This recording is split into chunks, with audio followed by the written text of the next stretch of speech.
মই বিৰোধী কথা নকওঁ, মই নিজৰ কথাই ক'ম। নিজে যোৱাকালিও ভাৰতীয় জনতা পাৰ্টি প্ৰতিটো মণ্ডলৰ কৰ্মকৰ্তাসকলৰ লগত বৈঠকত মিলিত হ'লো।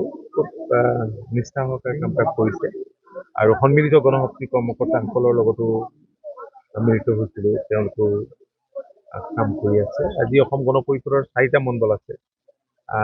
ইয়াত 5খন পঞ্চায়তৰ কৰ্মকৰ্তা উপস্থিত আছিল, নিৰ্বাচিত প্ৰতিনিধিও আছিল। তেওঁলোকৰ পৰা এটা কাম কৰিয়ে আছে মই জানো। কালি মনোনয়ন পত্ৰ দিম যিহেতু তাৰ আগে তেওঁলোকক দেখা কৰিব, তেওঁলোকৰ পৰা শুভাশীষি ললো আৰু এইকেইটা দিন ভালকে কাম কৰিবৰ কাৰণে কৰিছো। সকলো কিন্তু ঐক্যবদ্ধ হৈছে আপোনাৰ বিৰুদ্ধে এঘূৰি যুঁজিবৰ বাবে সকলোখিনি। এইটো একো নাই, নিৰ্বাচনী যুঁজত যিকোনো প্ৰত্যাহ্বানৰ মুখামুখি হবলৈ আমি প্ৰস্তুত। আৰু বোকাখাতত মই নিজে জানো আৰু আপোনালোকেও দেখিছে কি আছে। শিৱসাগৰ সমষ্টিত কি হ'ব? শিৱসাগৰখন নতুনকৈ চৰ্চা আৰম্ভ হৈছে। চাওঁ, তাত অকণমান পৰিৱেশ পৰিস্থিতিৰ কাৰণে আমি কথা বতৰা পাতি আছো। নাই, আমি এতিয়া একো ক'ব পৰা অৱস্থাত নাই। তেওঁতো নমিনেশ্যন দিছেই, চাই আছো কি কৰিলে, কেনেকে কৰিলে NDA প্ৰাৰ্থী জয়ী হ'ব পাৰে। সেইটো কৌশলে আমাৰ থাকিব।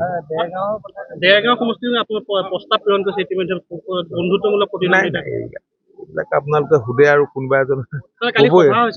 নাই, কালি আকৌ এই চব ঠিক হৈ যাব। কোনো ইয়াত ভাৰতীয় জনতা পাৰ্টি, অসম গণ পৰিষদ, আমাৰ যি মিত্ৰ দল আছে, খুব সুসংহতভাৱে ঐক্যবদ্ধভাৱে নিৰ্বাচনৰ মুখামুখি হ'ব। আজি আৰম্ভণিতে মনৰ দুখত কিবা ক'ব পাৰে কোনোবাই, কিন্তু সেইটো নহয়, নিশ্চিত হওক আপোনালোকে। অন্তত আমাৰ জিলাততো একেবাৰে নহয়।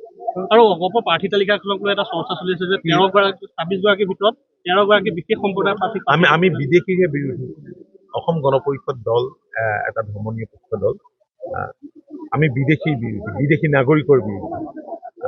আমিতো মুছলমান বিৰোধী নহয়। অসম গণ পৰিষদ মুছলমান দল।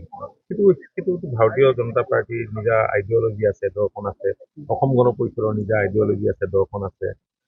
আৰু জনগাঁথনি চাই যিবিলাক সমষ্টি আজি ৰাজ্যখনৰ যিটো জনগাঁথনি, বেলেগ ঠাইত বেলেগ জনগাঁথনি, এই গোটেই দিশবিলাক স্বাভাৱিকতে প্ৰাৰ্থিত্ব প্ৰদান কৰোঁতে চাবলগীয়া।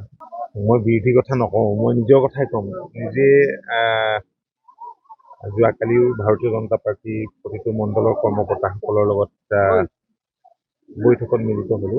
খুব নিষ্ঠা সহকাৰে কাম কৰিছে আৰু সন্মিলিত গণশক্তি কৰ্মকৰ্তাসকলৰ লগতো মিলিত হৈছিলো। তেওঁলোকেও কাম কৰি আছে। আজি অসম গণ পৰিষদৰ 4টা মণ্ডল আছে। ইয়াত 5খন পঞ্চায়তৰ কৰ্মকৰ্তা উপস্থিত আছিল, নিৰ্বাচিত প্ৰতিনিধিও আছিল। তেওঁলোকৰ পৰা এটা কাম কৰিয়ে আছে মই জানো। কালি মনোনয়ন পত্ৰ দিম যিহেতু তাৰ আগে তেওঁলোকক দেখা কৰিব, তেওঁলোকৰ পৰা শুভাশীষি ললো আৰু এইকেইটা দিন ভালকে কাম কৰিবৰ কাৰণে কৰিছো। সকলো কিন্তু ঐক্যবদ্ধ হৈছে আপোনাৰ বিৰুদ্ধে এঘূৰি যুঁজিবৰ বাবে সকলোখিনি।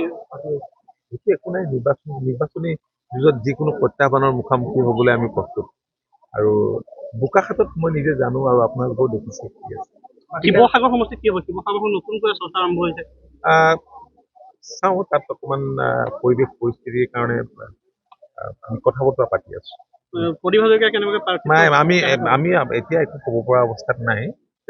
তেওঁতো নমিনেশ্যন দিছেই, চাই আছো কি কৰিলে, কেনেকে কৰিলে NDA প্ৰাৰ্থী জয়ী হ'ব পাৰে। সেইটো কৌশলে আমাৰ থাকিব।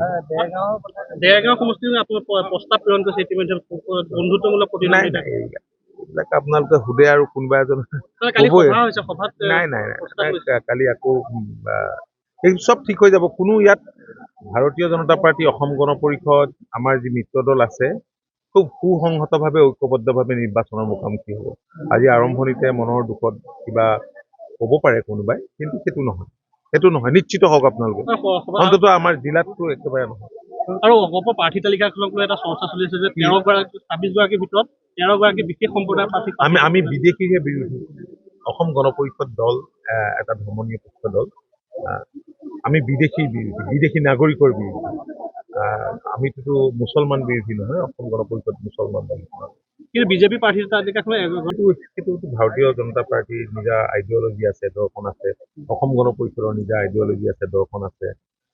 আৰু জনগাঁথনি চাই যিবিলাক সমষ্টি আজি ৰাজ্যখনৰ যিটো জনগাঁথনি, বেলেগ ঠাইত বেলেগ জনগাঁথনি, এই গোটেই দিশবিলাক স্বাভাৱিকতে প্ৰাৰ্থিত্ব প্ৰদান কৰোঁতে চাবলগীয়া হয়।